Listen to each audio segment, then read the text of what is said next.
जय श्री कृष्ण दोस्तों, life style with God में आपका स्वागत है। दोस्तों, यहाँ पर हम श्रीमद् भगवद गीता के तीसरे अध्याय का अध्ययन कर रहे हैं, जिसका नाम कर्मयोग है।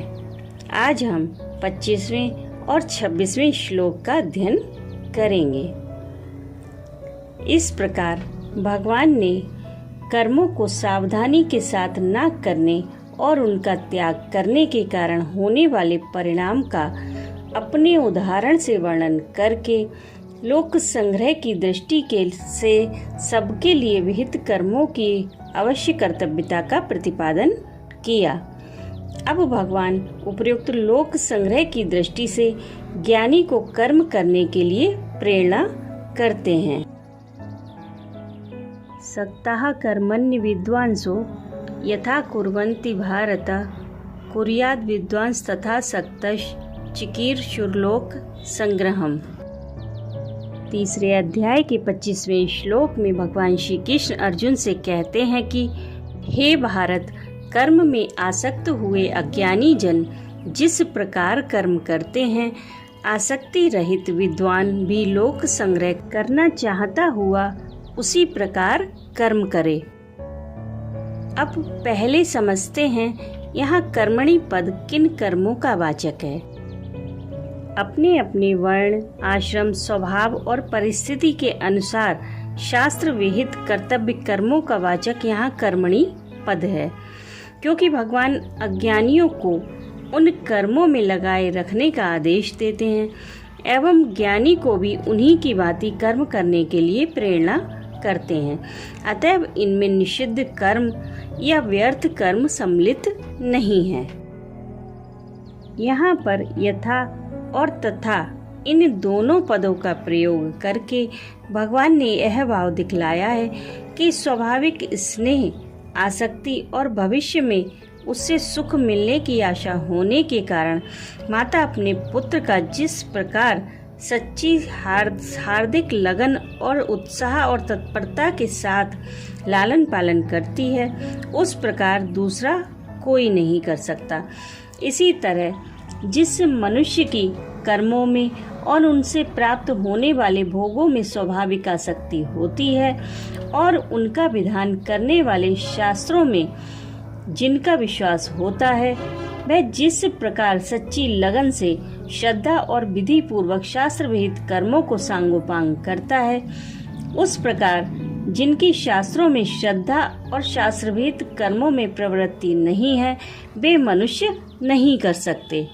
अतएव यहाँ यथा और तथा का प्रयोग करके भगवान यह भाव दिखलाते हैं कि अहमता, ममता, आसक्ति और कामना का सर्वथा अभाव होने पर भी ज्ञानी महात्माओं को केवल लोक संग्रह के लिए कर्मासक्त मनुष्यों की भांति ही शास्त्र विहित कर्मों का विधि पूर्वक सांगोपांग अनुष्ठान करना चाहिए। अब मन में यह प्रश्न आता है कि लोक संग्रहम् चिकीर्षुः पद से यह सिद्ध होता है कि ज्ञानी में भी इच्छा रहती है। क्या यह बात ठीक है? हाँ, रहती है, परंतु यह अत्यंत ही विलक्षण होती है। सर्वथा इच्छा रहित पुरुष में होने वाली इच्छा का क्या स्वरूप होता है, यह समझाया नहीं जा सकता। इतना ही कहा जा सकता है कि उसकी यह इच्छा साधारण मनुष्यों को कर्म तत्पर बनाए रखने के लिए कहने मात्र की ही होती है। ऐसी इच्छा तो भगवान में भी रहती है। वास्तव में तो यह इच्छा ही नहीं है। अतएव यहाँ लोक संग्रहम् चिकीर्षुः से यह भाव समझना चाहिए कि कहीं उसकी देखा देखी दूसरे लोग भी अपने कर्तव्य कर्मों का त्याग करके नष्ट भ्रष्ट न हो जाएं। इस दृष्टि से ज्ञानी के द्वारा केवल लोक हितार्थ उचित चेष्टा होती है। इसके अतिरिक्त उसके कर्मों का कोई दूसरा उद्देश्य नहीं रहता। न बुद्धि भेदम जनयेद ज्ञानाम कर्म संगिनाम जोशयेत सर्व कर्माणि विद्वान युक्तः समाचरन्। तीसरे अध्याय के 26वें श्लोक में भगवान श्री कृष्ण अर्जुन से कहते हैं कि परमात्मा के स्वरूप में अटल स्थित हुए ज्ञानी पुरुष को चाहिए कि वे शास्त्र विहित कर्मों में आसक्ति वाले अज्ञानियों की बुद्धि में भ्रम अर्थात कर्मों में अश्रद्धा उत्पन्न न करे, किंतु स्वयं शास्त्र विहित समस्त कर्म भली भांति करता हुआ उनसे भी वैसे ही करवावे। शास्त्र विहित कर्मों में आसक्ति वाले अज्ञानियों की बुद्धि में भ्रम उत्पन्न न करने के लिए कहकर भगवान यह भाव दिखलाते हैं कि किसी की बुद्धि में संशय या दुविधा उत्पन्न कर देना ही बुद्धि में भ्रम उत्पन्न करना कहलाता है। अतएव कर्मासक्त मनुष्यों की जो उन कर्मों में कर्म विधायक शास्त्रों में और अदृष्ट भोगों में आस्तिक बुद्धि है, उस बुद्धि को विचलित करके उनके मन में कर्मों के और शास्त्रों के प्रति अश्रद्धा उत्पन्न कर देना ही उनकी बुद्धि में भ्रम उत्पन्न करना कहलाता है।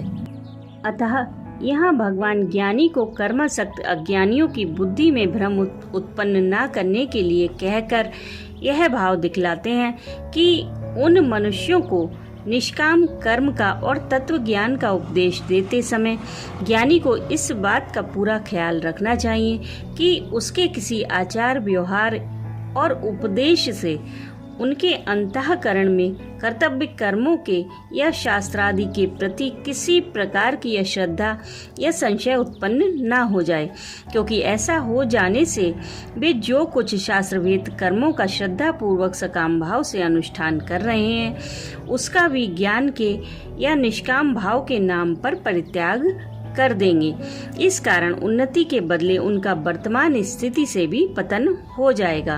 अतः भगवान के कहने का यहाँ यह भाव नहीं है कि अज्ञानियों को तत्व ज्ञान का उपदेश नहीं देना चाहिए या निष्काम भाव का तत्व नहीं समझाना चाहिए। उनका तो यहाँ यही कहना है कि अज्ञानियों के मन में ना तो ऐसा भाव उत्पन्न होने देना चाहिए कि तत्व ज्ञान की प्राप्ति के लिए या तत्व ज्ञान प्राप्त होने के बाद कर्म अनावश्यक है, ना यही भाव पैदा होने देना चाहिए कि फल की इच्छा ना हो तो कर्म करने की जरूरत ही क्या है, और ना इसी भ्रम में रहने देना चाहिए कि फलासक्ति पूर्वक सकाम भाव से कर्म करके स्वर्ग प्राप्त कर लेना ही बड़े से बड़ा पुरुषार्थ है।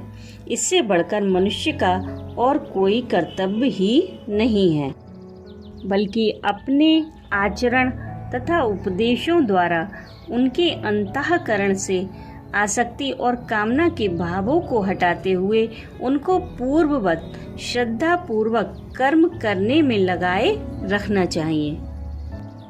अब प्रश्न यह है कि कर्मासक्त अज्ञानी तो पहले से कर्मों में लगे हुए रहते ही हैं, फिर यहाँ इस कथन का क्या अभिप्राय है कि विद्वान स्वयं कर्मों का भली भांति आचरण करता हुआ उनसे भी वैसे ही करावे।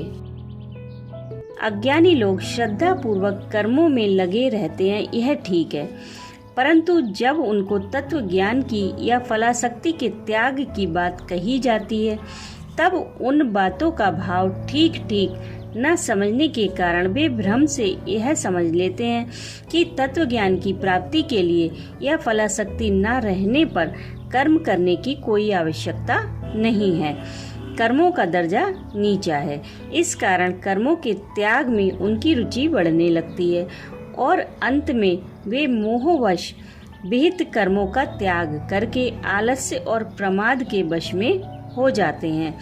इसलिए भगवान उपयुक्त वाक्य से ज्ञानी के लिए यह बात कहते हैं कि उसको स्वयं अनासक्त भाव से कर्मों का सांगोपांग आचरण करके सबके सामने ऐसा आदर्श रख देना चाहिए जिससे किसी की विहित कर्मों में कभी अश्रद्धा और अरुचि ना हो सके और वे निष्काम भाव से या कर्तापन के अभिमान से रहित होकर कर्मों का विधि पूर्वक आचरण करते हुए ही अपने मनुष्य जन्म को सफल बना सके।